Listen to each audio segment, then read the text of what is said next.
Good evening, ma'am.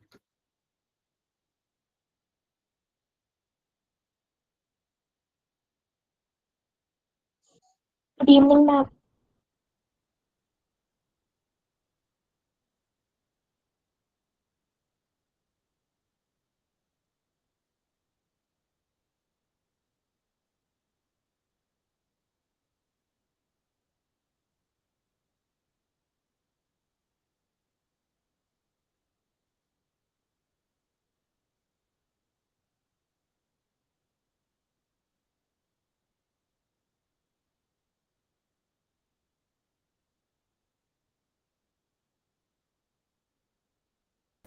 Hello.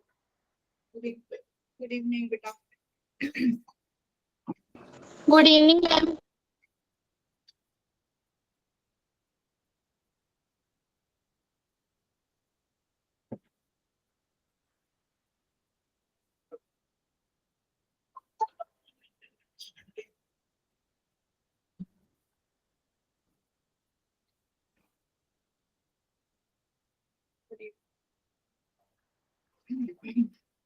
आज तुम्हारा ना ज्योमेट्रिकल ऑप्टिक्स का लास्ट टॉपिक है, ठीक है।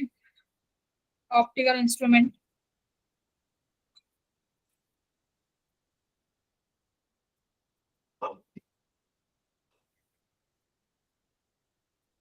बट अगर तुम लोगों को अपने डाउट्स लेने हैं तो डाउट्स ले लो।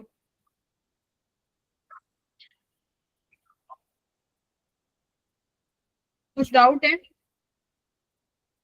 ज्योमेट्रिकल ऑप्टिक्स चैप्टर कंप्लीट हो गया है तुम्हारे, ठीक है। तो तुम्हारे पास तुम्हारे जो भी डाउट्स हैं, क्योंकि अभी तक तुम्हारा आधा पोर्शन कंप्लीट हो गया है सिलेबस, ठीक है। आधा सिलेबस हो गया है। मैं अगले तुम्हारे मॉडर्न फिजिक्स शुरू करा दूंगी मंडे से। तो अभी अगर यू हैव एनी डाउट किसी भी चैप्टर में, किसी भी टॉपिक में, 11th 12th जो भी है, तुम पूछ सकते हो। ध्रुव आया है क्या? ध्रुव को कुछ डाउट्स था, डाउट्स थे ध्रुव को।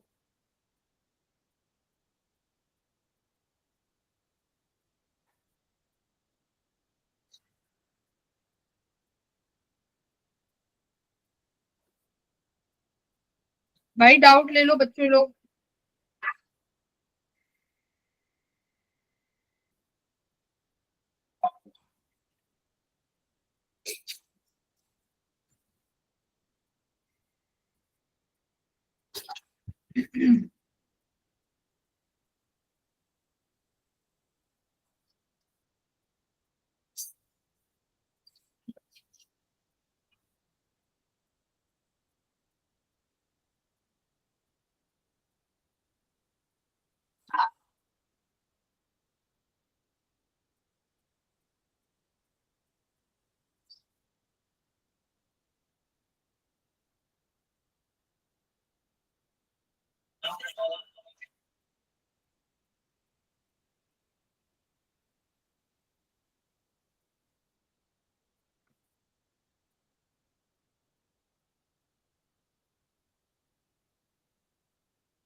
Good evening, ma'am.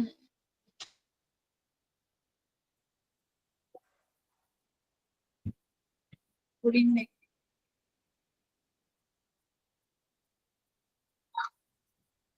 चलो PYQ सॉल्व करते हैं, ठीक है। वी विल सॉल्व PYQs बैठ के। तुम्हें जो ऑप्टिकल इंस्ट्रूमेंट बचा हुआ है वो मैं बाद में करा दूंगी सैटरडे को। आज तुम PYQs करो बैठ के। रिवाइज करके आए हो? सारा सिलेबस करा दिया है? मतलब इसका पूरा चैप्टर कंप्लीट हो गया। टेस्ट भी है इस संडे। हाँ जी, टेस्ट है ना इस Sunday. Yes, ma'am.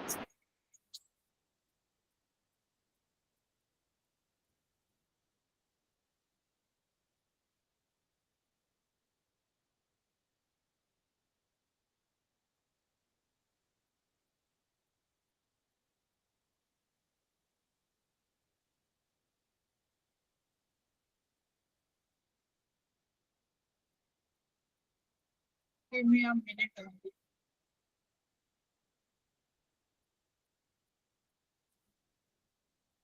Day makes stocks by physics.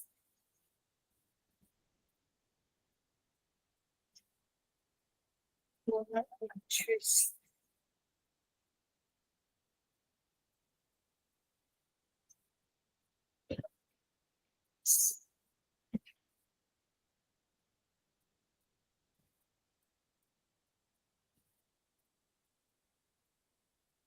तुम में से किसी को कोई डाउट ही नहीं है या पढ़ ही नहीं रहे हो?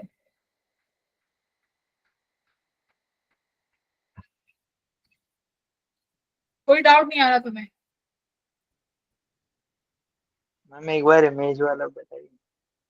इमेज वाला क्या डाउट है, पूछो।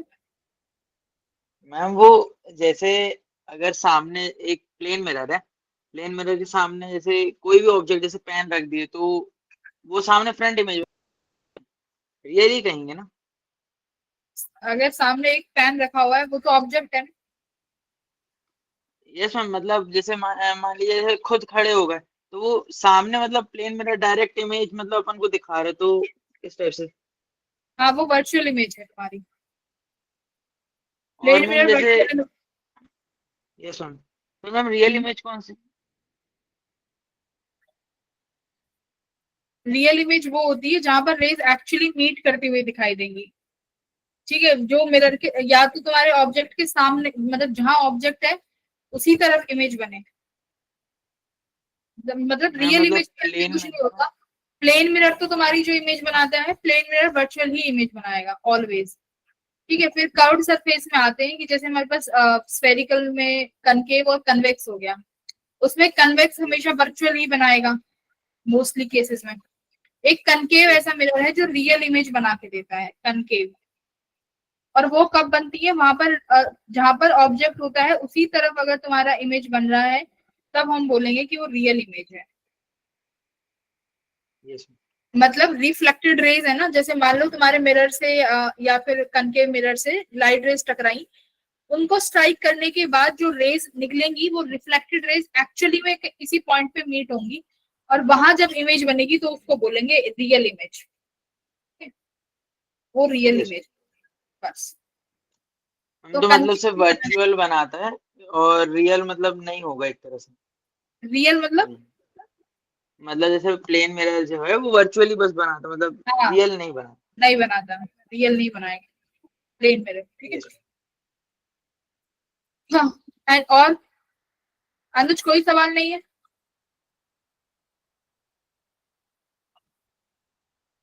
अनुज कोई सवाल नहीं है?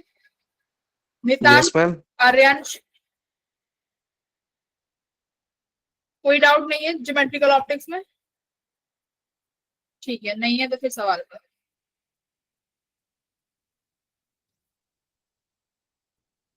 डाउट्स नहीं है तो फिर क्वेश्चन करो।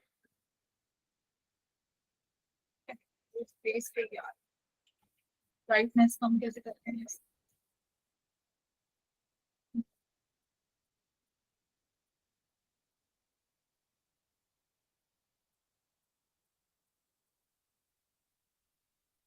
तुम लोगों को तो ज्यादा इफेक्ट नहीं आ रहा होगा ना स्क्रीन की, अगर मैंने लाइट कम करी है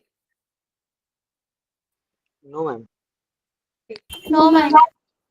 हाँ, ठीक है।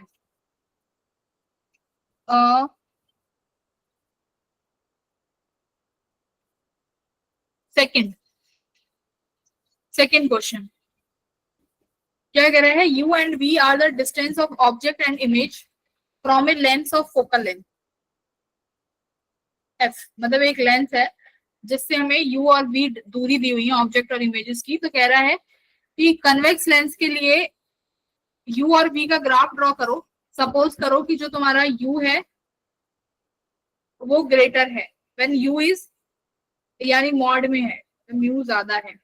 तो इस केस में यू और वी का ग्राफ ड्रॉ करना है।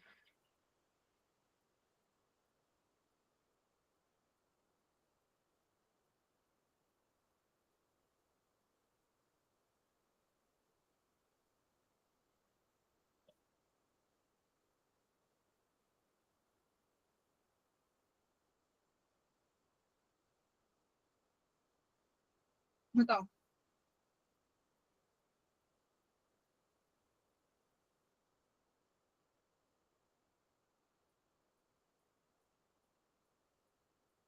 ये भी ग्राफिकल रिप्रेजेंटेशन। अगर u को बढ़ाओगे तो v के साथ क्या होगा?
कौन सा ग्राफ सही लग रहा है देखने में?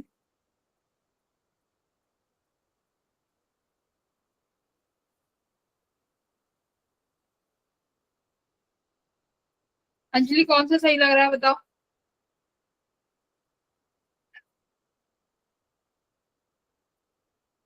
अब तुम तब चुप हो जाओगे। मैं क्लास में पढ़ाती रहूं तो भी चुप।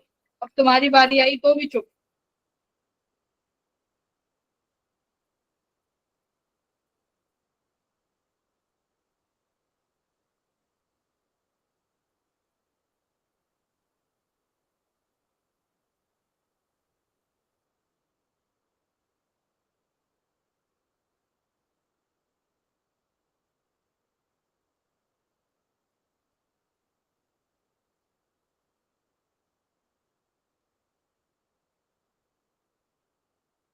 कन्वेक्स लेंस कनकेव मिरर की प्रॉपर्टी शो करेगा सारी, जैसा अपना कनकेव मिरर होता है। अगर फोकल लेंथ, जब तक तुम ऑब्जेक्ट को इंफिनिटी टू फोकल लेंथ पे रखते हो,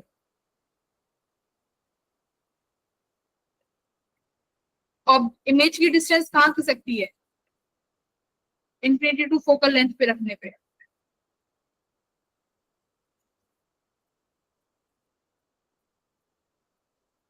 क्या इक्वेशन लगाते हो? 1/f=1/v minus 1/u। Yes, ma'am. हाँ, तो यहाँ से बताओ, जैसे जैसे अगर u के डिस्टेंस को बढ़ाओगे तो क्या होगा? v किसके बराबर होगा? 1/v=1/f+1/u। अब मान लो तुमने u को इंफिनिटी पे रखा तो तुम्हारा ऑब्जेक्ट कहाँ बनता है?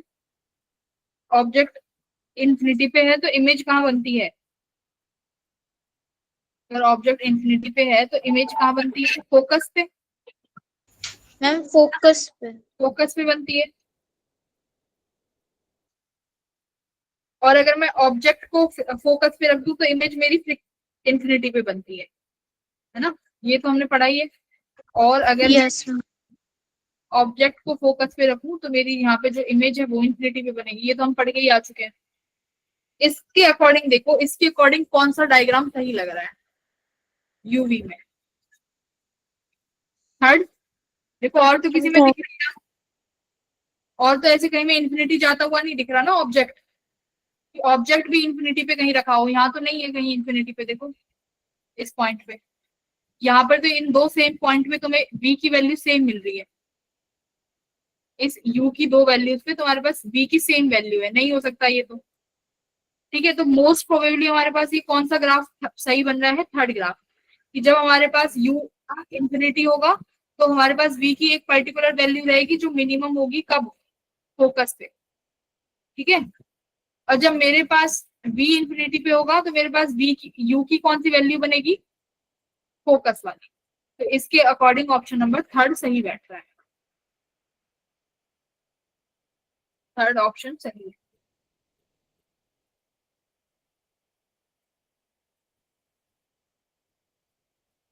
थर्ड रहने दो, थर्ड फोर्थ करो, फोर्थ बताओ, फोर्थ तो क्लास में करवाया हुआ क्वेश्चन है,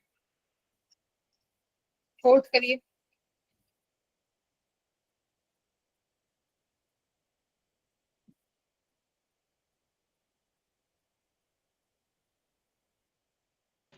सेकंड ऑप्शन।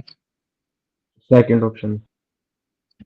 सेकंड ऑप्शन है, क्या कह रहा है कि दो सिमेट्रिकल, एक तुम्हारे पास कन्वेक्स लेंस है जिसकी फोकल लेंथ f है, उनको इस हिस्सों में बांटा हुआ है, ठीक है, L1 L2 L3 L4। तो रेशियो ऑफ फोकल लेंथ बताओ L1 और L3 की। तो मैंने तुम्हें बताया था जब हॉरिजॉन्टली कट करते हैं तो फोकल लेंथ चेंज नहीं होती, जब वर्टिकली कट नहीं होती। फोकल लेंथ 2 टाइम्स हो जाती है ना, 2 है। तो L1 upon L3 f upon 2f करोगे तो क्या आया, 1/2, ठीक है, 1:2 आया। Okay, very good. Third question भी कर लेगा, Yes, ma'am. थर्ड क्वेश्चन भी करो, देखो इजी है थर्ड। क्या कह रहा है कि दो लाइट बीम है एक ट्रांसपेरेंट मटेरियल पे आके पड़ती हैं, transparent material block at point 1 and 2। इन दो पॉइंट्स पे लाइट रेज आ रही है विद एंगल θ1 एंड θ2, दोनों एंगल θ1 और θ2 बना रहे हैं, ठीक है, as shown in the figure. तो नॉर्मल से हम एंगल लेते हैं, तो नॉर्मल ड्रॉ कर लो। अब कह रहा है कि after refraction the beam intersect at point 3 which is exactly on the interface at the other end of the block। तो क्या कह रहा है कि रिफ्रैक्शन के बाद जो बीम्स है वो इंटरसेक्ट करती हैं at point 3 पे, जो कि तुम्हारा इंटरफेस पे ही है, पॉइंट 3 है ना, 3 पॉइंट जस्ट इंटरफेस पे रखा हुआ है। तो कहता है the distance between 1 and 2 is d, मतलब इन दोनों के बीच में डिस्टेंस d है, जो कि तुम्हें 4√3 दिया हुआ है। एंगल्स भी दे दिए, θ1 और θ2 बराबर हैं। तो रिफ्रैक्टिव इंडेक्स तुम्हें इस स्लैब का ज्यादा दिया हुआ है, ठीक है, आउटसाइड मान लो एयर है और ये कुछ स्लैब का रिफ्रैक्टिव इंडेक्स N2 है। तो ये थिकनेस पूछ रहा है तुमसे कि इसकी थिकनेस कितनी होगी, इस स्लैब की थिकनेस कैसे निकालोगे, कैसे निकालोगे बताओ।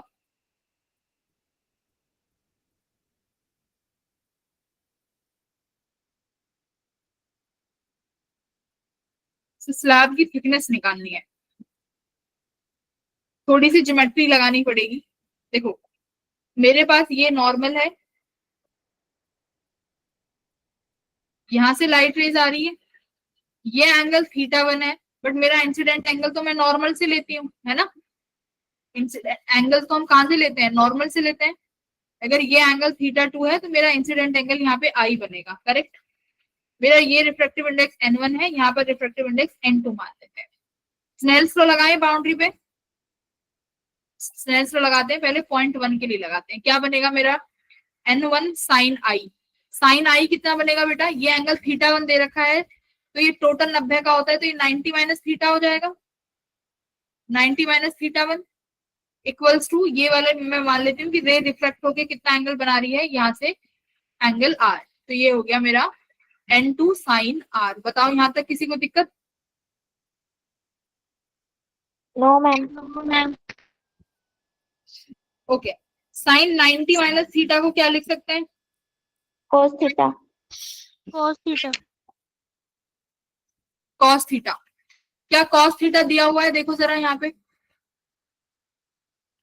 ये रहा कॉस थीटा, देखो दिया हुआ है ना, θ1 और θ2, θ1 इक्वल्स टू θ2 किसके बराबर है, cos inverse of N2 upon 2N1 दिया हुआ है। देखो ये θ1 और Yes, θ2, ma'am. हाँ। तो मैं यहाँ साइन 90 माइनस थीटा, तुमने बताया कि मैम कॉस θ1 होगा, तो मैं इसको लिख सकती हूँ N2 upon 2N1 equals Yes, to ma'am. N2 sine R। N1 से N1 चला गया, N2 से N2 चला गया, साइन R कितना आया 1/2, 1/2 कितना डिग्री, 30 डिग्री। 30 degree.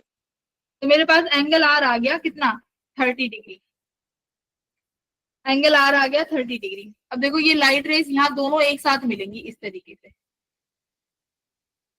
बोला ना कि दोनों थर्ड पॉइंट पे पहुंचती हैं जाके, यानी ये भी यहाँ पहुंची, ये भी यहाँ पहुंची जाके, ये एंगल इसका आर बना रहा है, ठीक है। ये भी अगर एंगल बराबर है तो ये भी एंगल आर बनाएगा। अब मेरे को थिकनेस निकालनी है। थिकनेस क्या है, जो ये तुम्हारे पास ये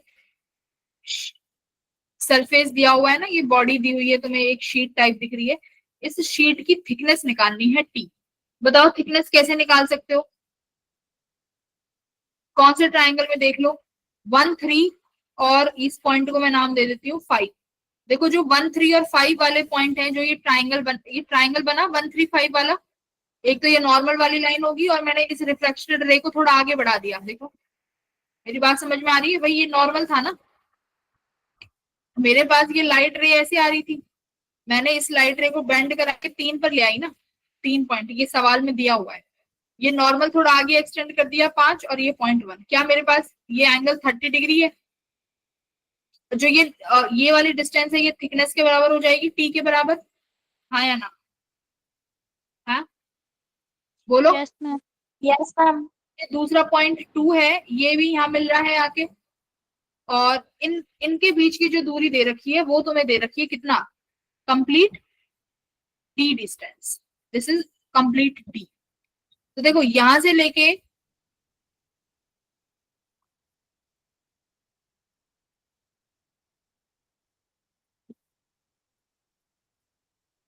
ये दूरी भी डी होगी ना, ऊपर वाला 1 2 और इस पॉइंट को नाम दे देती हूँ 6। तो 1 2 के बीच में दूरी और 5 6 के बीच में दूरी बराबर होगी, क्योंकि जस्ट उसके पॉइंट को ही नीचे ट्रेस किया है। तो अगर ये डी है, 5 और 3 के बीच की वाली दूरी d/2 हो जाएगी। देखो थोड़ा मुझे थिकनेस निकालना है, तो मेरे को ये पता चल गया ना, मेरे पास ये एंगल बन गया, ये एंगल बन गया। अब मेरे पास क्या क्या चीजें हैं, एंगल के सामने वाली साइड परपेंडिकुलर है, और मेरे पास ये वाला क्या है, बेस है। तो tan थीटा क्या बनेगा, परपेंडिकुलर अपॉन बेस। परपेंडिकुलर कितना है, एंगल के सामने वाला क्या है d/2, बेस क्या है थिकनेस t। tan 30 डिग्री कितना होता है, देखो थीटा है मेरे पास है 30 डिग्री, कितना होगा tan 30 डिग्री, 1/√3। 1/√3। तो यहाँ से t निकाल सकते हो ना, √3 d/2 इक्वल्स टू t। बस d की वैल्यू तुम्हें गिवन है 4√3, आ गया आंसर। d की वैल्यू देखो रख दो 4√3 यहाँ पे, 4√3 अपॉन 2, ये कट गया 2 और ये बन गया 3, 6 आ गई, 6 सेंटीमीटर। Yes ma'am. तो यहाँ पर बस थोड़ी सी ज्योमेट्री लगानी थी, ये वाला ट्राइंगल, बस ये वाला, इस वाले ट्राइंगल से तुम्हें थिकनेस निकालनी थी, ये थिकनेस हो गई। उसके बाद ये डिस्टेंस कितना हो जाएगा, अगर ये पूरा d है तो ये d/2 हो जाएगा, बस इतना करना था, ठीक है। बात समझ में आ गई, ओके। Yes ma'am. अब देखो ये वाला क्वेश्चन, ये तो मैंने तुम्हें बहुत कराए हुए हैं। Two concave refracting surfaces of equal radii of curvature and refractive index is 1.5। दो तुम्हारे पास ये कनकेव सरफेसेस हैं, ठीक है, दो कन्वेस, एक का रेडियस तुम्हें r दिया हुआ है, और मतलब ऑब्जेक्ट से टू कनकेव इक्वल रेडियस, अच्छा equal radius of curvature and refractive index is 1.5, face each other in air, मतलब यहाँ पर ये हवा है, दिस इज एयर, इनका रिफ्रैक्टिव इंडेक्स ग्लास है जो दोनों का सेम है 1.5 1.5। एक ऑब्जेक्ट रखा हुआ है, ठीक है, the separation between the images of O formed by the each refracting surface. तो मतलब क्या करना है, बहुत इजी क्वेश्चन है। तुम्हारे पास ग्लास 1 और ग्लास 2 ये ऑब्जेक्ट रखा हुआ है, जो कि कितनी डिस्टेंस दी हुई है तुम्हें, r ये वाली डिस्टेंस दी हुई है, और ये वाली डिस्टेंस फिर r/2 हो जाएगी, क्योंकि हाइट। इस ऑब्जेक्ट की इमेज ग्लास 1 भी बनाएगा, ग्लास 2 भी बनाएगा। तो ग्लास 1 जो इमेज बनाएगा सपोज करो I1, ग्लास 2 जो इमेज बनाएगा सपोज करो I2। इनके बीच की तुम्हें दूरी चाहिए होगी, इनके बीच की दूरी चाहिए होगी, ठीक है। तो बहुत इजी क्वेश्चन है, ये तो कर सकते हो, बताओ कैसे करोगे, सोचो। मैंने फिफ्थ क्वेश्चन छोड़ दिया है, अच्छा फिफ्थ छोड़ दिया, फिफ्थ करेंगे, पहले सिक्स्थ करो, बताओ सिक्स्थ कैसे करेंगे। मेरे को V चाहिए, V।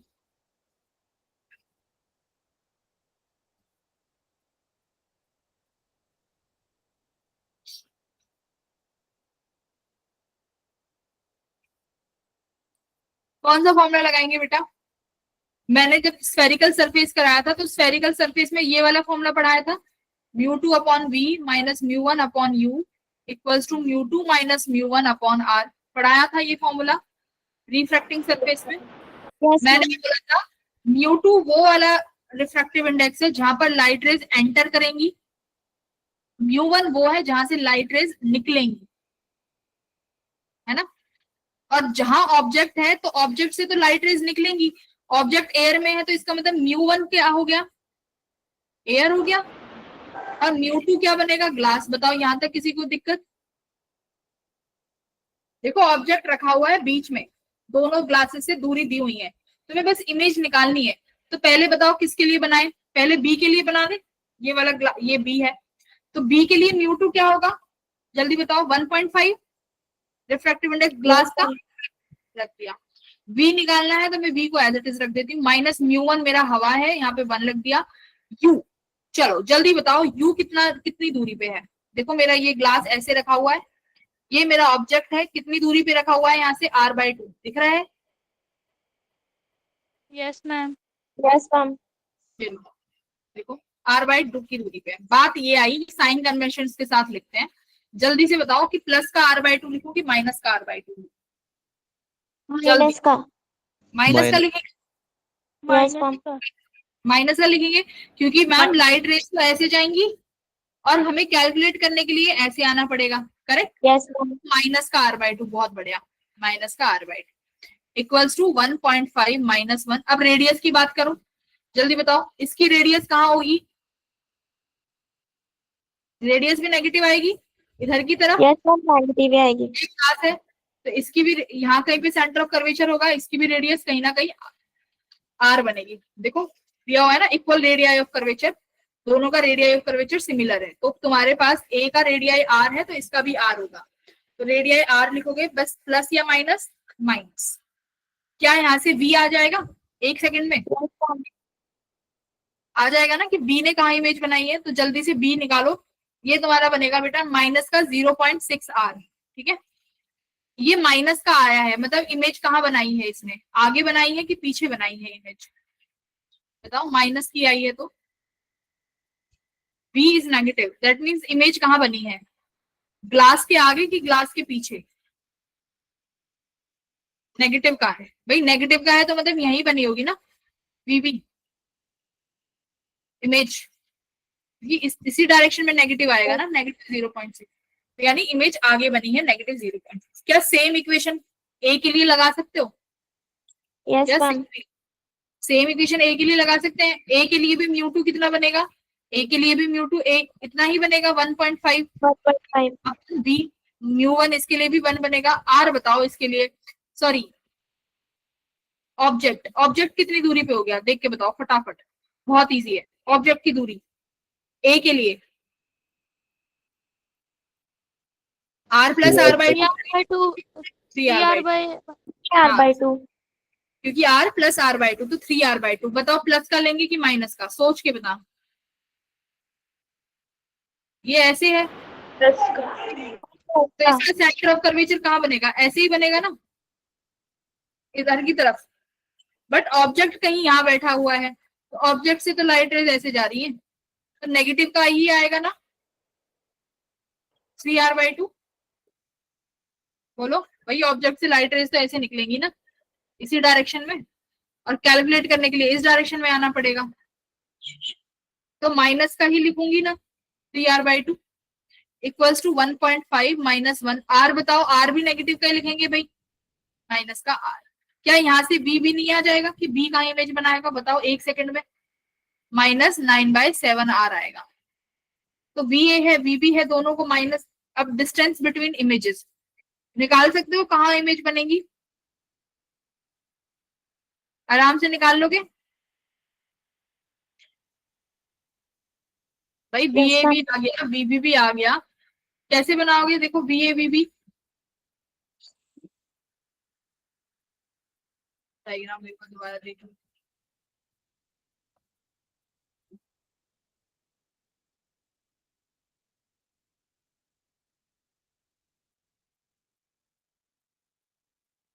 ये बीचों बीच में है, ये इनका सेंटर ऑफ कर्वेचर था। ये रेडियस यहाँ से आर है और ये रेडियस यहाँ से आर है। ये मेरा ए था और ये मेरा बी था।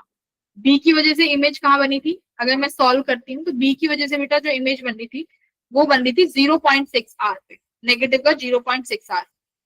तो 0.6 आर यानी आर से तो छोटा ही है 0.6, है ना। तो यहाँ कहीं पे वी भी बनी है। वी ए कितना बना है, वी ए आया था बेटा 9/7। 9/7 कितना होगा 1 पॉइंट, ठीक है। तो वी ए ने जो इमेज बनाई है वो बनाई है नेगेटिव का 1.2 आर। तो नेगेटिव का 1.2 आर कहाँ होगा, ये आर तो कंप्लीट हो गया यानी इससे थोड़ा और आगे, यानी कहीं यहाँ ए बना है, ये बी ए और ये बी बी है ना। तो ये वाली दूरी कितनी हुई 1.2 और ये वाली दूरी बी से कितनी हुई 0.6। इनके बीच की दूरी कैसे निकालोगे बताओ, 2r में से ये माइनस कर दोगे डिस्टेंस, भाई टोटल डिस्टेंस यहाँ से यहाँ तक 2r का है, हाँ Yes, ma'am. 2r में से माइनस कर दोगे ना, कितना आया 1.8। तो इनके बीच में कितनी दूरी है 0.2 समथिंग, है ना। 0 पॉइंट कितना बनेगा मेरा ये 1.28 है, ये 1.28 बनेगा। तो इसको 1.3 मान लेते हैं और 3 और ये 6 7 8 1.8.8। 1.8.8 में से 2 माइनस कर दो, 2 माइनस 1.88, 0.12 के आसपास बन रहा है ना, 0.12 ये डिस्टेंस है। समझ में आया क्या किया है, देखो प्लॉट कर लिया ना, पूरा 2r है भाई, ये v है ये v, तो 2r में से मैंने ये माइनस कर दिया इन दोनों का डिस्टेंस, 2r माइनस 1.28 प्लस 0.6, ठीक है, ये किया है। और ये वाली वैल्यू 1.28 और 0.6 यहाँ से कैलकुलेट करके आ जाएंगी, ये जो फॉर्मूला लगाया है। बताओ इजी था, समझ में आ गया।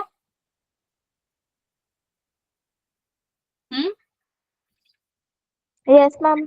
ये फॉर्मूला कराया है भाई, μ2 μ1 वाला भूल गए तुम सब।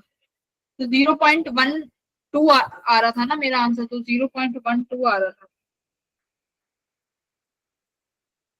इन्होंने तो बहुत एक्यूरेट बोला है 0.12 और 0.11।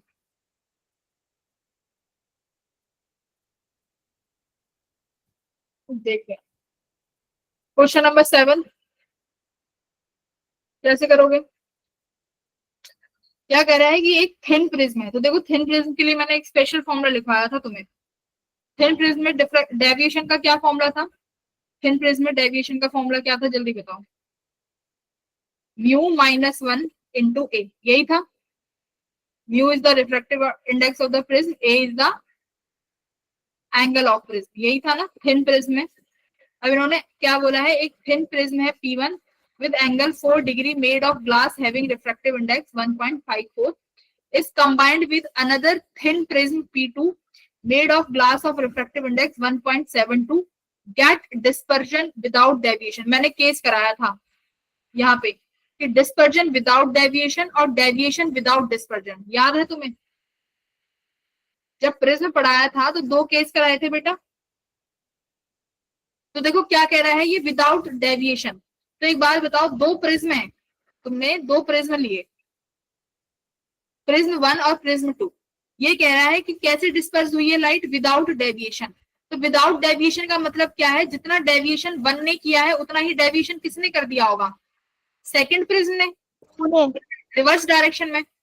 भाई डेविएशन जितना डेविएशन फर्स्ट प्रिज्म ने किया है उतना ही डेविएशन सेकंड प्रिज्म ने कर दिया, बट उसने डायरेक्शन चेंज कर दी क्योंकि तुमने इनवर्स उल्टा रखा हुआ है ना, इन्वर्टेड करके Δ2। तो इसका मतलब Δ1 Δ2 के बराबर है, तभी तो डेविएशन 0 हो जाएगा। ये डेविएशन का फॉर्मूला ही तो है। हो गया सवाल, लिख दो। डेविएशन का फॉर्मूला μ-1, रिफ्रैक्टिव इंडेक्स दे रखा है 1.54 पहले वाले का, -1 एंगल ऑफ प्रिज्म 4 डिग्री है, Δ2 कितना दे रखा है देखो, refractive index 1.72 minus 1.72. Angle of press पूछ रहा है, यानी A2 निकाल लोगे आराम से Yes, ma'am. वैल्यू। हाँ, तो ये वाला क्वेश्चन था डिस्पर्जन विदाउट डेविएशन। इसमें मैंने एक और केस कराया है तुम्हें, डेविएशन विदाउट डिस्पर्जन। तो जो कराया है ना वो ऐसे ही नहीं कराया, देख लेना इस वाले केस को, ठीक है? हो सकता है अगले साल ये आ जाए। ओके, क्वेश्चन नंबर 8 क्या कह रहा है, देखो। एक हेमिस्फेरिकल वेसल है which is completely filled with a liquid of refractive index mu। मतलब ये एक बोल शेप है जिसमें पानी भरा हुआ है, इसमें एक तुमने सिक्का डाला हुआ है लोएस्ट पॉइंट पे, यहाँ पे। The minimum value of the refractive index of the liquid so that a person can see the point from point ई। मैंने तुम्हें एक कॉन्सेप्ट कराया था सर्कल ऑफ इल्यूमिनेशन वाला, कुछ याद है? सर्कल ऑफ इल्यूमिनेशन उसमें कराया था जब हमने TIR पढ़ा था, टोटल इंटरनल रिफ्लेक्शन, कि बेटा अगर यहाँ पर मैं एक टॉर्च रख दूं तो तुम एक ही सर्कल में देख पाओगे, क्योंकि लाइट रेज ई तक पहुंचेंगे ही नहीं। यहाँ से लाइट रेज निकलेंगी और लाइट रेज क्या कर जाएंगी, टोटल इंटरनल रिफ्लेक्शन कर जाएंगी, मतलब लाइट वापस इधर आ जाएगी, है ना? लाइट रेज यहाँ से निकलेंगी और बैंड होके वापस आ जाएंगी। यही तो होता है टोटल इंटरनल रिफ्लेक्शन, कि लाइट कहाँ आ जाएगी, वापस उसी मीडियम में आ जाएगी। तो उसी मीडियम में आ जाएगी तो ई की आंखों तक लाइट रेज नहीं जा रही, करेक्ट? याद है कि सब हवा कर दिया?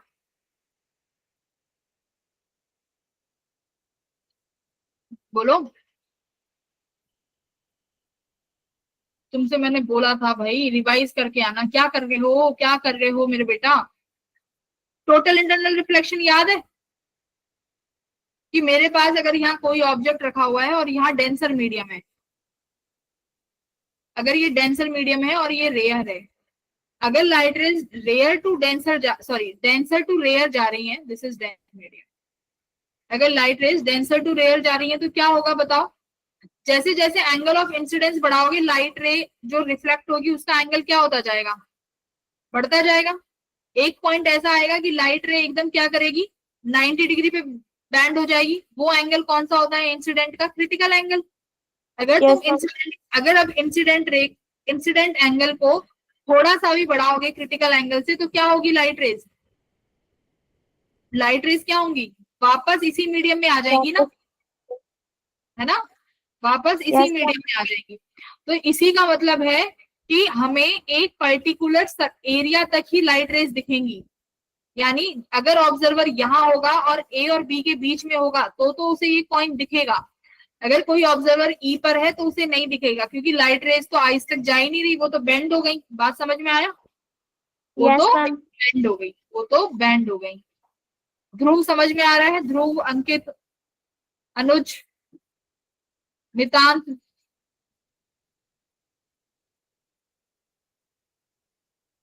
भाई समझ आ रहा है कि नहीं आ रहा?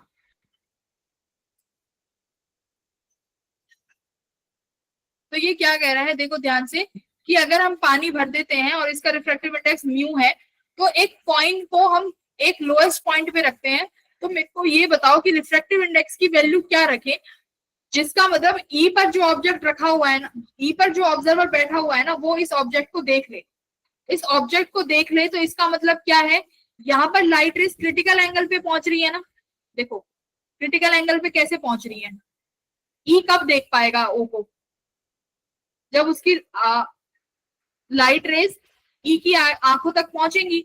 और ई की आंखों तक लाइट रेज कैसे पहुंच सकती हैं, खुद बताओ जरा। कि यहां से लाइट रेज निकली और ये वाला जो एंगल हुआ ये क्रिटिकल एंगल होगा, जिसकी वजह से लाइट रेज 90 डिग्री पर बेंड हो जाएंगी। बोलो, तभी तो ई की आंखों में पहुंच पाएंगी कि नहीं? तो इसका मतलब यहाँ पर क्रिटिकल एंगल वाला केस लग रहा है। ठीक है, तो अब यहाँ पर स्नेल्स लॉ लगा लो। मेरे पास यहाँ पर मीडियम मान लेते हैं कि इसका रिफ्रैक्टिव इंडेक्स एन है, एन साइन आई। साइन आई तो क्रिटिकल एंगल है, थीटा सी इक्वल्स टू हवा में जा रहा है, बाहर हवा है, तो यहाँ पर रिफ्रैक्टिव इंडेक्स 1 हो जाएगा साइन थीटा आर। आर कितना डिग्री है भाई? 90 degree. 90 degree.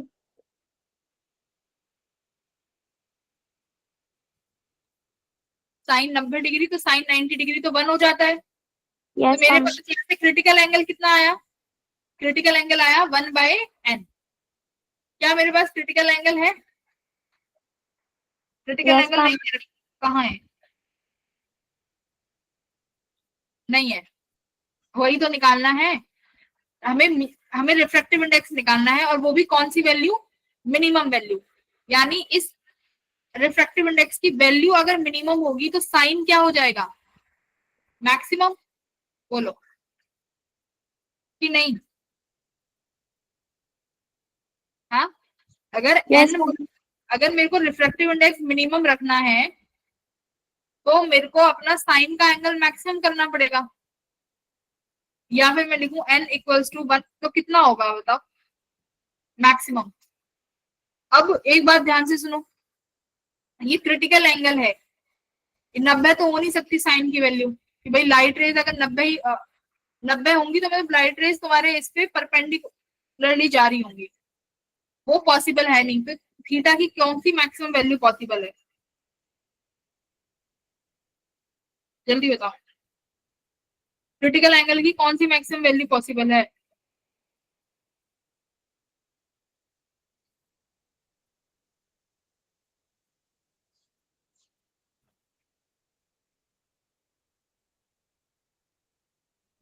Sixty.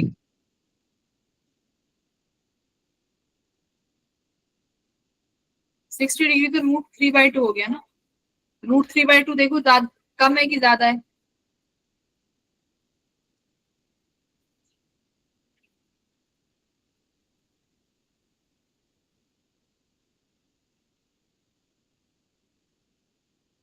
√2.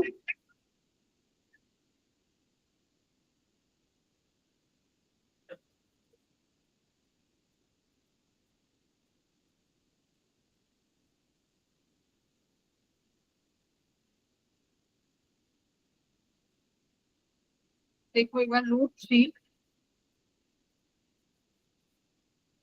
Divided by 2, √3/2 आया है मेरा 0.86।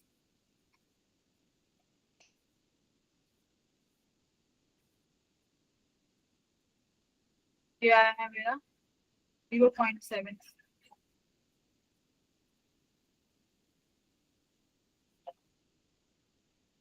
√2 1.4 है, √3 1.7 है। देखो √3 कितना हुआ? 1.7। 3/2 कितना हो जाएगा? 1.5। √3/2 हो रहा है 0.86। हाँ, और √2 कितना बन रहा है मेरा? 0.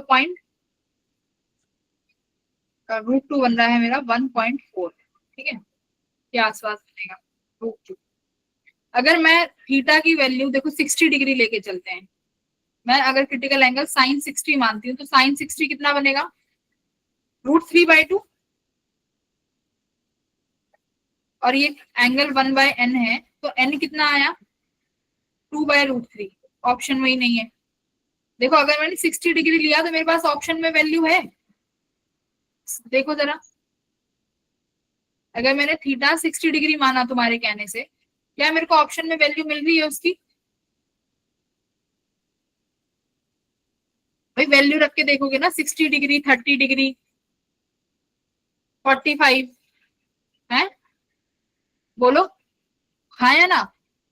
पहले 30 डिग्री देखो, 30 रख के देखो, साइन 30 कितना होगा? 1/2। तो n की वैल्यू कितनी हो जाएगी? देखो इनवर्स में है तो n की वैल्यू 2 आई, तो 2 तो ऑप्शन में ही नहीं है, तो यानी 30 डिग्री नहीं हुआ। ठीक है, अब मैं रखती हूँ 60 डिग्री तुम्हारे कहने से। अगर मैंने साइन 60 रखा तो वैल्यू कितनी बनी? √3/2। तो ये 1/n है, तो n की वैल्यू 2/√3 हो जाएगी, जो कि ऑप्शन में नहीं है, तो यानी 60 डिग्री भी नहीं होगा। तो क्रिटिकल एंगल की वैल्यू अब 45 रख के देखो, तो अगर साइन 45 रखोगे तो कितना आएगा? 1/√2। तो n की वैल्यू 1/√2 को उल्टा करोगे तो क्या बन जाएगा? √2। तो क्या ये ऑप्शन में है? ये ऑप्शन में है। Yes, option, ma'am. तो बस ऐसे तुम्हें देखना पड़ेगा, है ना? अब यहाँ पर कंफ्यूज हो जाते तुम लोग कि मैम 30 माने, 60 माने, कितना माने? वैल्यूज रख के देख लो ना, कितना मान, वो कितना मान रहा है, वो कौन से आंसर, उसे कौन सा आंसर चाहिए। बात समझ गए? रख के देख लो, तो बाकी के जो 30 डिग्री 60 डिग्री उन पे तो आंसर आ ही नहीं रहा अपना, तो क्रॉस चेक करना पड़ेगा यहाँ पे।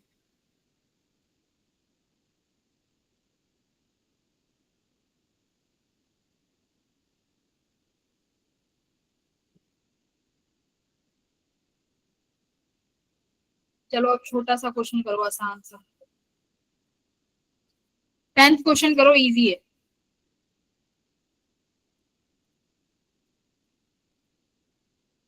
10th करो, 11th भी करो, 11th भी इजी है।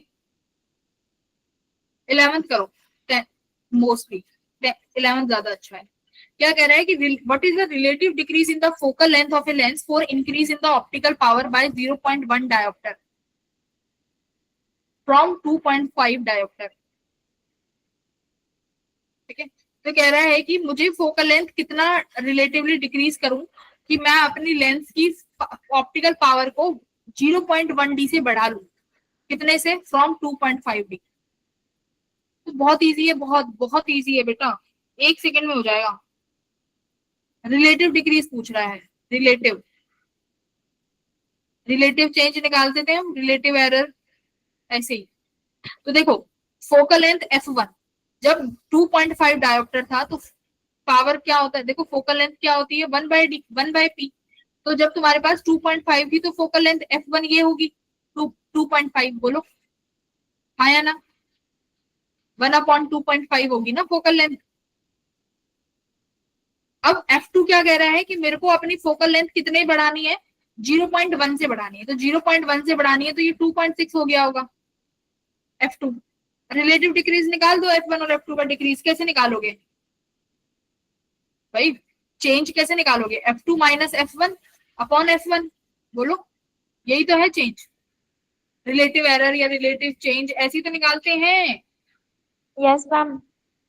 हाँ, कितना इजी क्वेश्चन है। देखो जो क्वेश्चन डिफिकल्ट है बेटा वो सब छोड़ के आएंगे, अगर ऐसा क्वेश्चन छोड़ के आओगे तो फिर मैं क्या ही कहूंगी तुमसे। ये तो करने लायक था, 8th भी करने लायक क्वेश्चन था, 7th तो क्लास में ही कराया हुआ सवाल है, ये थोड़ा लेंथी हो गया है, 4th क्लास में कराया हुआ सवाल है, 5th में सिर्फ स्नेल्स लॉ लगा है। ठीक है, देखो थोड़ा बहुत तो तोड़ मोड़ के सवाल आएगा, मानते हो मेरी बात? Yes ma'am. 11th कर लोगे? Yes ma'am. हाँ 11th कर लोगे, ठीक है। 12th करो फिर 11th कर लोगे तो अब मुझे बताओ क्या करोगे इस क्वेश्चन में। कल ही कराया है silvering of lens, silvering of lens कल ही कराया है। सवाल पढ़ो और मुझे जवाब दो कैसे करोगे, क्या होगा यहाँ पे।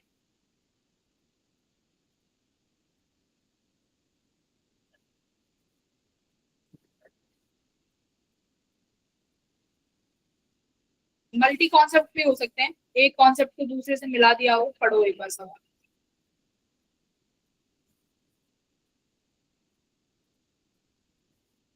पढ़ो सवाल।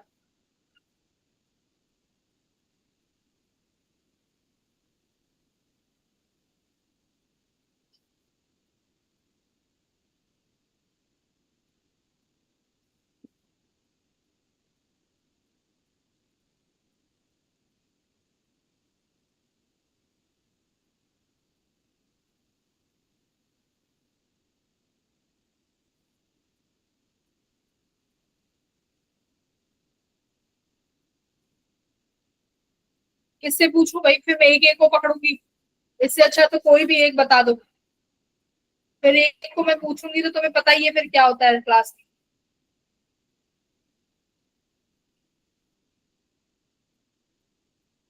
जल्दी बता दो।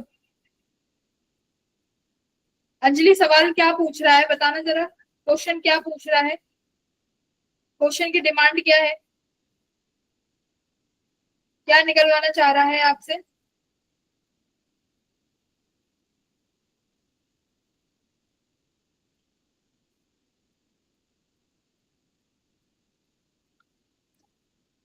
जल्दी बोलो क्या निकलवाना चाह रहा है सवाल।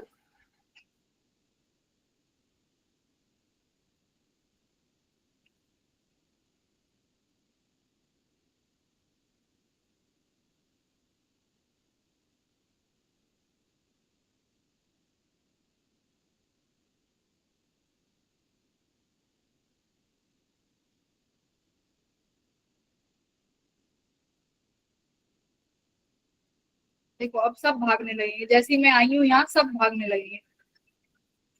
देखो सब भागो भागो, और क्या करोगे, यही तो करोगे।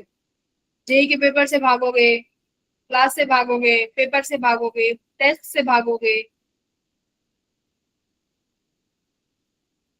नितांत क्या कह रहा है फिर वो क्वेश्चन?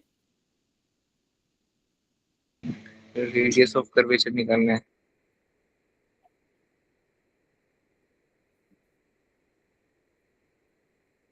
वंशिका तुम बोलती क्यों नहीं हो क्लास में? मैं कुछ पीटती हूँ तुम लोगों को? देखो मेरा हाथ नहीं जा सकता लैपटॉप के अंदर।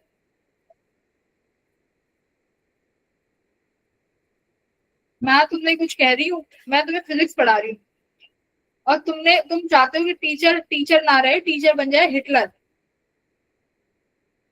है ना? तुम चाहते हो कि हमें टीचर टीचर की तरह ना पढ़ाए, एकदम वो होते हैं ना हॉस्टल में वार्डन, उसकी तरह तुम्हारे सर पे डंडा लेके खड़ी रहे टीचर। शक्ल देखने आते हो क्या यहाँ क्लास में? रोज का हो गया है तुम्हारा, बोलते ही नहीं हो, बोलते ही नहीं हो।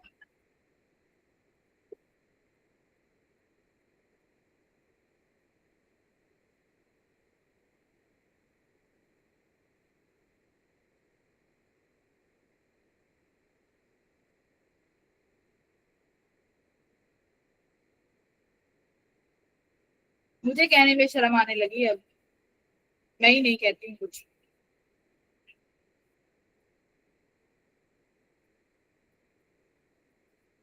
क्या कह रहे हैं देखो, एक प्लान कॉन्वेक्स लेंस है, तो कॉन्वेक्स लेंस के साथ एक लास्ट में एक प्लेन है लेंस। रिफ्रैक्टिव इंडेक्स दिया हुआ है, उसको हमने पानी में रखा हुआ है। ठीक है, पानी का रिफ्रैक्टिव इंडेक्स 1.2 है, not water, liquid. When the plane side of the lens is silver coated, तो मतलब अभी हमने जो लास्ट वाला जो उसका प्लेन सरफेस था उसको सिल्वर में कन्वर्ट कर दिया, कलर कर दिया है। दैट मीन्स वो मिरर बन चुका है। तो lens emerged in the liquid behaves like a concave mirror. हाँ, कनकेव मिरर की तरह बिहेव करेगा, जिसकी फोकल लेंथ तुम्हें पहले ही दे दी 0.2। तो रेडियस ऑफ कर्वेचर निकालनी है, तो बताओ जब भी इसके लिए तुमने कौन सा फॉर्मूला लगा सकते हो यहाँ पे?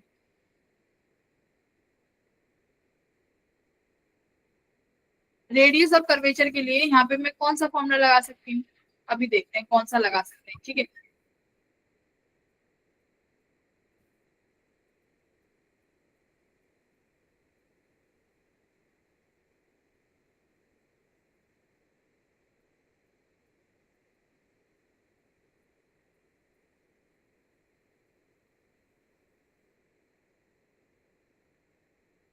मेरे पास ऐसे प्लेनो कन्वेक्स मिरर है ये, इसको सिल्वर कर दिया। ठीक है, और इसको ऐसे यहाँ पर एक लिक्विड में लिख दिया। ये कह रहा है मुझे इस लेंस में जब हमने सिल्वर कर दिया उसके बाद जो फोकल लेंथ बन के आती है वो 0.2 मीटर बन के आती है। ROC बताओ इस कर्व सरफेस का रेडियस ऑफ कर्वेचर क्या होगा? तुम्हारे पास गिने चुने कुछ फॉर्मूले थे, क्या फॉर्मूला था? एक तो lens maker formula 1/f equals to mu of lens upon mu of medium minus 1/r1 minus 1/r2, है ना? कि भाई मेरे पास फोकल लेंथ है, लेंस का रिफ्रैक्टिव इंडेक्स दे रखा है 1.5, ये मीडियम दिया हुआ है 1.2 है, और ये R1 और R2 लगा सकते हैं। बट ये किसके लिए था? ये किसके लिए यूज करते थे? लेंस के लिए। नाम में ही है लेंस मेकर फॉर्मूला। क्या ये जो अब तुम्हारे सामने ऑब्जेक्ट रखा हुआ है ये लेंस है? क्या ये लेंस है? No ma'am. क्या है ये? मिरर। मिरर। अब कौन सा फॉर्मूला लगाएंगे फिर?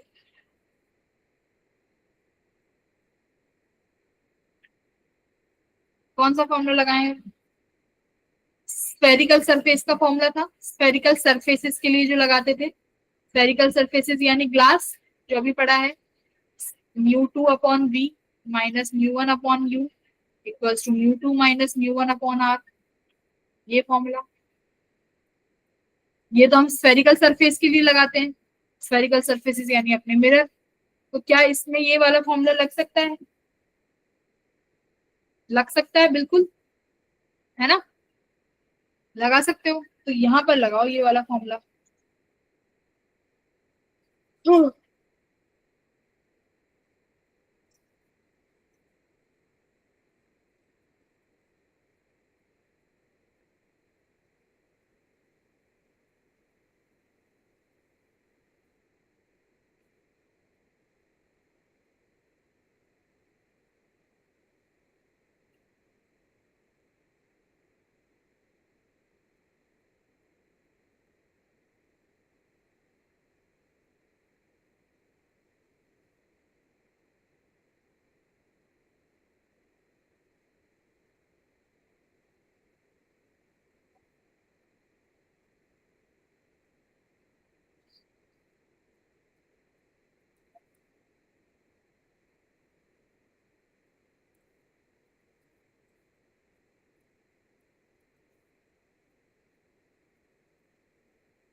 Ma'am 0.10 metre. 0. Fourth option. Yes ma'am. Correct. कैसे अप्रोच बताओ, क्या किया? करेक्ट, आंसर सही आया है, बहुत अच्छे, वेरी गुड। बताओ जरा, करा क्या है? मैम फॉर्मूला लगाया, F lens is equal to 1/μ mu of liquid -1 into 1/r। पहले क्या निकाला? फोकल पहले length of lens focal length of lens. In the lens liquid. Mirror की तो दी हुई है फोकल लेंथ पहले से ही।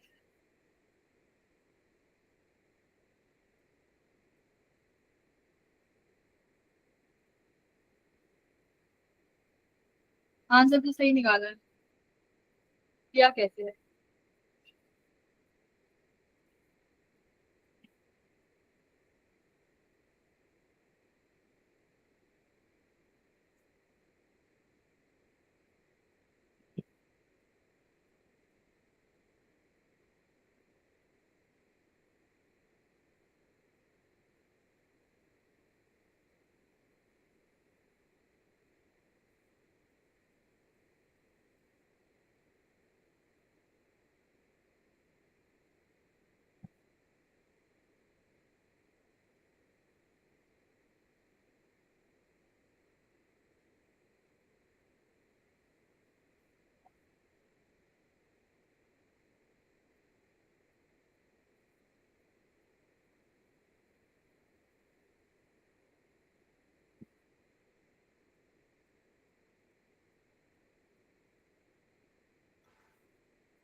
बोलो कैसे किया है, ये आंसर तो तुम सही ले आए।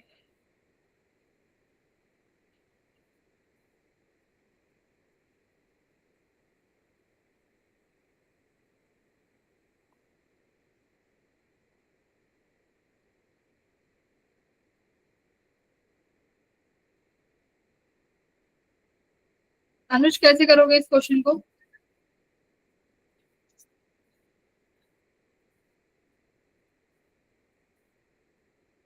एक सवाल तो कर दो।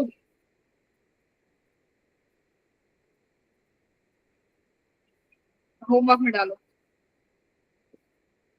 होमवर्क करना है, स्टार मार्क।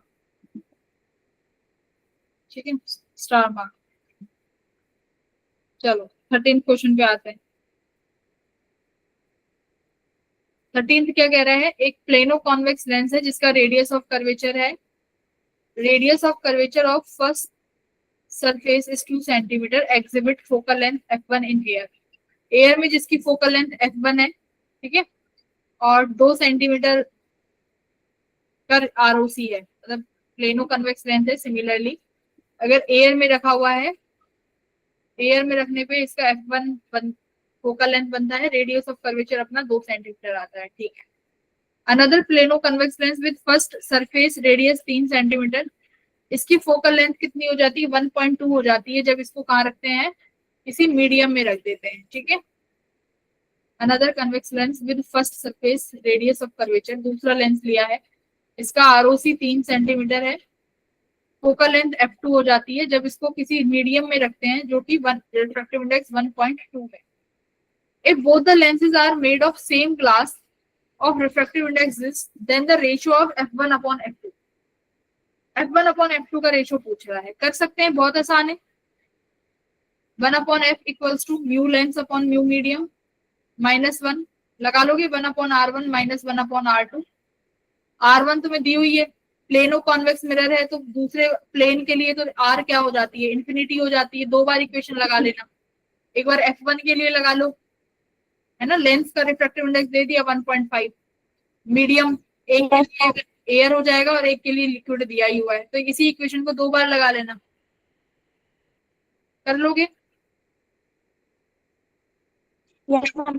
12th वाले क्वेश्चन को जरूर ट्राई करना, बहुत अच्छा सवाल है ये, ठीक है, नहीं होता है तो फिर we will discuss in the next one. Okay, next question 14th बताओ, 14th कैसे करोगे। एक फोटोग्राफर है, कैप्चर्ड करता है एक लैंडस्केप सीनरी को, is captured by a drone camera at a height of 18 kilometre, मतलब एक किसी सीनरी को हम लोग कैप्चर कर रहे हैं रियलिटी में एक ड्रोन कैमरा से 18 किलोमीटर की हाइट पे। The size of the camera film is this and the area of the landscape is this, find the focal length of the lens in the drone camera. ठीक है, तो देखो height दे दी तुम्हें 18 kilometre की height पे, कैमरे की फिल्म का साइज दे दिया, लैंडस्केप का एरिया बता दिया, फोकल लेंथ पूछ रहा है कि कितना होगा। कैसे बना सकते हैं इस सवाल को।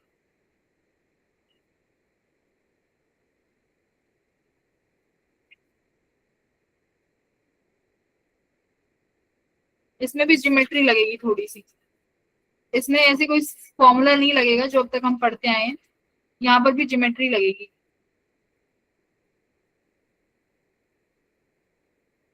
ठीक है, इस वाले क्वेश्चन इसको अभी रहने देते हैं, 14 को रहने दो, फॉर्मूला बेस्ड क्वेश्चन करो। 15th कर सकते हैं, 15th आसान है, 15th करो। 14th रहने दो बेटा, 14 इज लिटिल डिफरेंट। 15th आसान है, देखो स्फेरिकल सरफेस का क्वेश्चन है, रेडियस ऑफ कर्वेचर दी हुई है, सेंटर ऑफ कर्वेचर दिया हुआ है, पॉइंट ऑब्जेक्ट दिया हुआ है, ऑप्टिक एक्सिस पे रखा हुआ है, ये भी बता दिए कि रियल इमेज बनती है इनसाइड द ग्लास। पीओ और ओ आई की वैल्यू बराबर है, मतलब यू और बी सेम डिस्टेंस पे है फ्रॉम द पोल, तो डिस्टेंस पूछिए, सेम डिस्टेंस सेम दूरी पे है, बस उनका ये है कि अगर ऑब्जेक्ट आगे रखा है तो इमेज पीछे बनी है, दैट्स इट। कौन सा इक्वेशन लगाओगे, स्फेरिकल सरफेस का तो एक ही इक्वेशन है, μ2 upon v minus μ1 upon u equals to μ2 minus μ1 upon r। v और u सेम है बट इनके साइन अलग अलग हो जाएंगे। ठीक है, बहुत आसान है बेटा, बताओ 1 सेकंड में आंसर आना चाहिए, करो फटाफट। Ma'am first option. हाँ है ना, फर्स्ट ऑप्शन कर लोगे सारे जने। μ2 यानी देखो इस तरीके से तुम्हारा सरफेस होगा, ये पोल है, अगर तुमने यहाँ ऑब्जेक्ट रखा हुआ है सपोज x दूरी पे, तो इमेज भी यहाँ बनेगी x दूरी पे। तो ऑब्जेक्ट अगर एयर में है, ये तुम्हारा, हाँ जी बोलो, ये लेंस है, बोलो हैंड रेस किसने किया है। तो μ2 तुम्हारा लेंस वाला मीडियम हो जाएगा, v कितना हो जाएगा, देखो इमेज को मेजर करने के लिए पोल से ही चलेंगे, तो पोल से इधर जाना पड़ेगा और ये ऑब्जेक्ट की इंसिडेंट रे की डायरेक्शन है, तो यानी v पॉजिटिव आएगा, पॉजिटिव का x माइनस μ1 तुम्हारा हवा है, तो यहाँ पर 1 लिख दो μ1 को। बताओ μ1 क्या लेंगे, माइनस का x है ना, इक्वल्स टू 1.5 माइनस 1। r क्या हो जाएगा, r भी मेरे हिसाब से कनकेव लेंस है कि कन्वेक्स है, ये देख लेते हैं। Spherical surface of radius of curvature separated this the center of curvature is in the medium is this so that the real image is formed. अब खुद सोचो ये कौन सा स्फीयर हो सकता है भाई, आर की बारी आई ना, रियल इमेज बन रहा है, कन्वेक्स और कनकेव,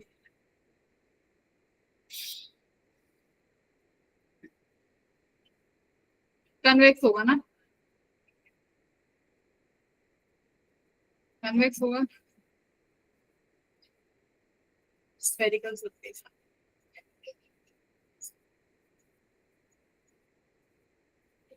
तो इस तरीके से जब डिस्टेंस रेडियस ऑफ कर्वेचर को मेंशन करोगे तो प्लस का आर आ जाएगा। आर नहीं दिया हुआ वही निकालना है, शायद नहीं आर नहीं अच्छा आर के फॉर्म में आंसर निकालना है, बस इसको सॉल्व कर लेना, 5 आर आ जाएगा। ठीक है,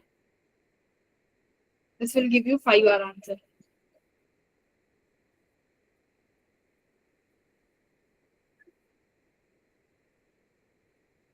लेटरल शिफ्ट का क्वेश्चन है, क्वेश्चन नंबर 17।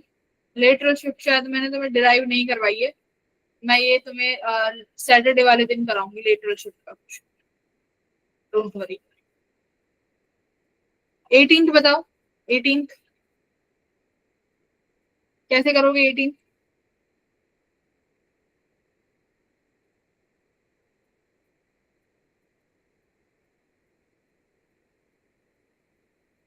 क्या कह रहा है?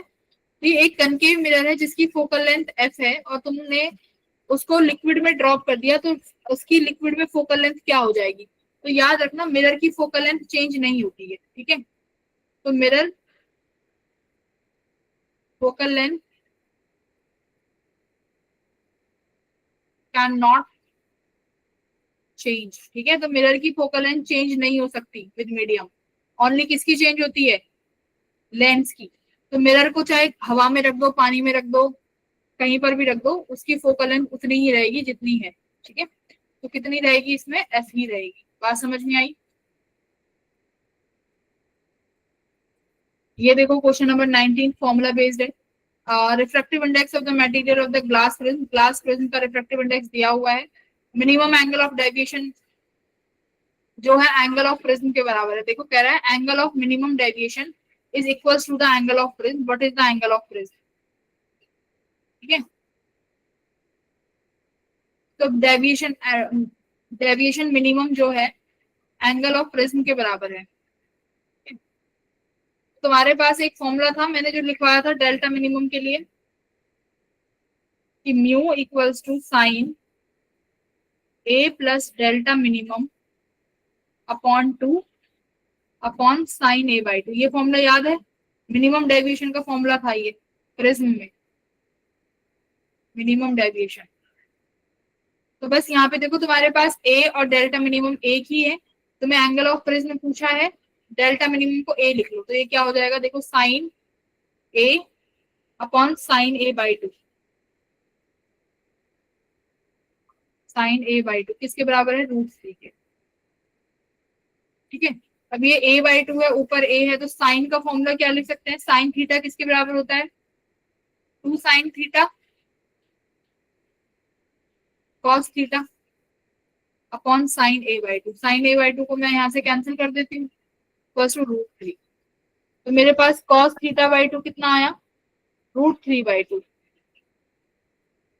ठीक है, थीटा मतलब यहाँ पे ये मेरा a है ना, a रहेगा, तो cos a by 2 equal to √3 by 2। तो cos a कितना आ जाएगा यहाँ से? √3 बाई 2 कितने पे बनता है cos? √3 बाई 2 यानी 30 डिग्री। ये थीटा बाई 2 है, तो ये 2 यहाँ पे जाएगा, तो ये कितना बनेगा? 60 डिग्री। तो a की वैल्यू कितनी बनी तुम्हारी? 60 degree. 60 degree will be your answer. बात समझ में आई? डायरेक्ट फॉर्मूले बेस्ड क्वेश्चन है, 20 वाला क्वेश्चन भी। तो तुम्हारा अब होमवर्क मैं दे देती हूँ, तुम्हें होमवर्क क्या करना है?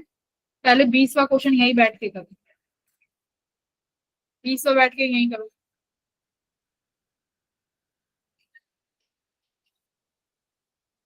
सिल्वरिंग का क्वेश्चन है, देखो कन्वेक्स लेंस है जिसको हम एक साइड से कम पॉलिश कर देते हैं।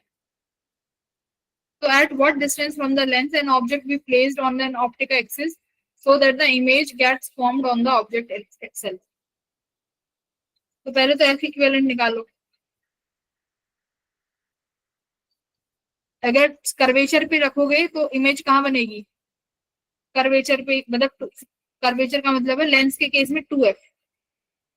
ठीक है, अगर 2f पे ऑब्जेक्ट रखोगे तो इमेज भी वहीं बनेगी, सेम पॉइंट पे लेंस में। तो पहले बस तुम f निकाल लो, उसको 2 से मल्टीप्लाई कर देना, वो 2f हो जाएगी।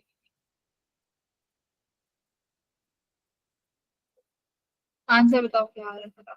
इजी इजी है, बहुत इजी है।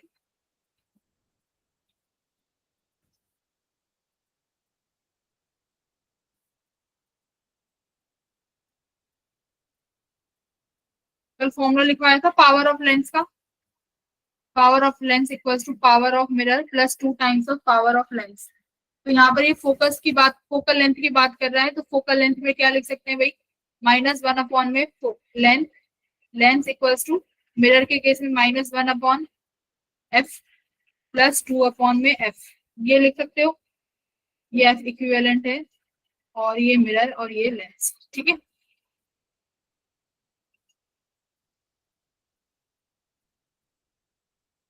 एफ इक्विवेलेंट निकाल लो।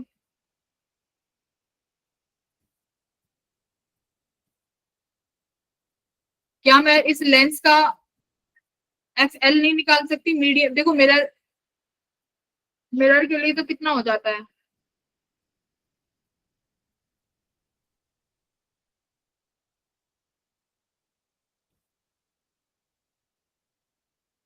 क्लास में कल ही सिखाया था कि लेंस के लिए कैसे निकालोगे। कन्वेक्स लेंस है, इसके लिए दोबारा वो वाला फॉर्मूला लगा दो ना, 1 upon F equals to mu lens upon mu medium -1, 1 upon R1 -1 upon R2। तो मेरे लेंस का मीडियम दिया हुआ है mu, radius of curvature R दिया हुआ है, तो 1 अपॉन फोकल लेंथ, लेंस की क्या बनेगी? लेंस का मीडियम म्यू है, म्यू -1, ये कितना हो जाएगा? ये R2 भी माइनस का साइन में चला जाएगा, तो ये प्लस का 2/R हो जाएगा। तो ये तो तुम्हारे पास L आ गया। ये आ गया कि नहीं आ गया लेंस का? आ गया। हाँ, 2 म्यू -1 अपॉन R। मिरर के लिए तो क्या हो जाएगा? Convex mirror. अब जो तुम्हारा कन्वेक्स लेंस है वो लास्ट में मिरर बन गया। कन्वेक्स मिरर की फोकल लेंथ क्या हो जाती है? R/2। देखो, अगर प्लेन मिरर होता तब इन्फिनिटी कर देते, अगर प्लेन मिरर होता तो ये इन्फिनिटी हो जाता, बट ये अभी तुम्हारा कन्वेक्स है। तो अगर ये कन्वेक्स लेंस है और इसको तुमने यहाँ पे सिल्वर किया है, तो ये कौन सा मिरर बना है? कॉन्वेक्स मिरर बन गया ना। तो मिरर में फोकल लेंथ क्या होती है? R/2। R/2। तो मिरर की फोकल लेंथ क्या लिखोगे? R/2। तुम्हारे पास दोनों फोकल लेंथ हो गई, इसको तुम इस इक्वेशन में रख दो, एफ इक्विवेलेंट आ जाएगा बस। और एफ इक्विवेलेंट आने के बाद तुमसे ये पूछा है कि मैं ऑब्जेक्ट को कहाँ रखूं कि जो इमेज है वो सेम जगह बन जाए। तो याद करो, मिरर में कहाँ रखते थे? सेंटर ऑफ कर्वेचर पे रखते थे, तो इमेज वहीं बनती थी। तो इस केस में वो, इस केस में उसका सेंटर ऑफ कर्वेचर क्या बनेगा? इसका वही तो, ये मिरर बन गया तो ये सेंटर ऑफ कर्वेचर ही तो हुआ। अब ये तुम्हारा क्या बन गया? ये मिरर बन गया। तो इसका मतलब कहाँ रख दो? सेंटर ऑफ कर्वेचर पे ऑब्जेक्ट रख दो, इमेज वहीं बन जाएगी। और सेंटर ऑफ कर्वेचर से पोल की दूरी कितनी होती है? 2f। एफ आ गया, 2 से मल्टीप्लाई कर देना। तो तुम्हारा यहाँ से ऑप्शन नंबर आंसर देख लेना क्या। क्लियर है? इजी क्वेश्चन था ये भी काफी। ऑप्शन नंबर 4 आंसर है। तो तुम्हें क्या करना है होमवर्क में? जो क्वेश्चंस मैंने नहीं कराए हैं वो ट्राई करने हैं, और जो क्वेश्चंस करा दिए हैं वो भी ट्राई करने हैं। और ये 2024 का ये वाला सेट करना है, ये 2025 का अप्रैल अटेम्प्ट। ठीक है, अप्रैल अटेम्प्ट कर लेना। इसके कितने क्वेश्चन करोगे? चलो तुम इसके 15 सवाल कर लेना बस, 15 इसके Yes, और एक जो सवाल होमवर्क दिया है वो। ठीक है बेटा? Yes ma'am. और किसी को कोई डाउट? आज के सवालों में किसी का कोई सवाल जवाब कुछ सही समझ ना आया हो तो वो पूछ ले। और अपने पहले फॉर्मूले रिवाइज करना, बिना फॉर्मूले रिवाइज करे पेपर ये सॉल्व मत करना, ठीक है, वरना थोड़ा सा तुम्हें लगेगा कि हमने क्या ही पढ़ लिया है। Yes, ma'am. तो पहले कौन जितने भी क्लास नोट्स है ना, क्लास नोट्स के फॉर्मूले रिवाइज करना।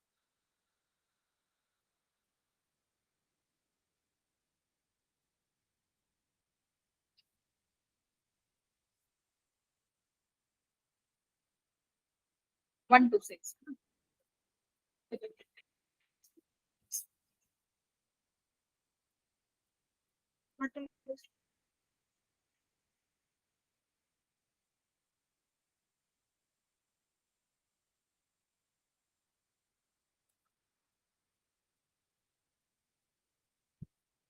होमवर्क दिया था वैसे मैंने तुम्हें, करते तो हूँ नहीं। चलो ठीक है, बाय एवरीवन।